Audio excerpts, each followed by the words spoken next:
জনাব তারেক রহমান তার পাশে রয়েছেন, তাকে স্বাগত জানাচ্ছেন বিএনপির ভারপ্রাপ্ত মহাসচিব মির্জা ফখরুল ইসলাম আলমগীর। বিএনপির ভারপ্রাপ্ত চেয়ারম্যানকে স্বাগত জানালেন বিএনপির স্থায়ী কমিটির সদস্য মির্জা আব্বাস। বিএনপির ভারপ্রাপ্ত চেয়ারম্যানকে স্বাগত জানালেন বিএনপির স্থায়ী কমিটির সদস্য সালাউদ্দিন আহমদ। বিএনপির স্থায়ী কমিটির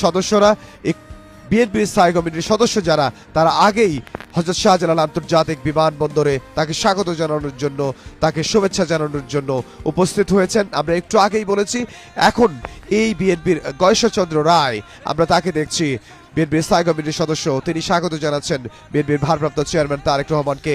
ডক্টর মঈন খান, তিনি স্বাগত জানাচ্ছেন বিএনপির স্থায়ী কমিটির সদস্য নজরুল ইসলাম খান, তিনি স্বাগত জানাচ্ছেন বিএনপির ভারপ্রাপ্ত চেয়ারম্যান জনাব তারেক রহমানকে। এবং আমরা দেখতে পাচ্ছি আমির খসরু মাহমুদ চৌধুরী, তিনি স্বাগত জানাচ্ছেন বিএনপির ভারপ্রাপ্ত চেয়ারম্যান জনাব তারেক রহমানকে। বিএনপির স্থায়ী কমিটির সদস্য যারা রয়েছেন, তারা হযরত শাহজালাল আন্তর্জাতিক বিমানবন্দরে এসে পৌঁছেছেন এবং তারা সেখানে মেজর হাফিজ, তাকে আমরা দেখতে পাচ্ছি বিএনপির সিনিয়র যুগ্ম মহাসচিব তিনি স্বাগত জানাচ্ছেন। আমরা দেখেছি যারা রাজপথে ছিলেন, রাজপথের নেতৃবৃন্দ, বিএনপির স্থায়ী কমিটির সদস্য, তাদেরকে আমরা দেখতে পাচ্ছি বিএনপির ভারপ্রাপ্ত চেয়ারম্যান জনাব তারেক রহমান তাকে স্বাগত জানাচ্ছে।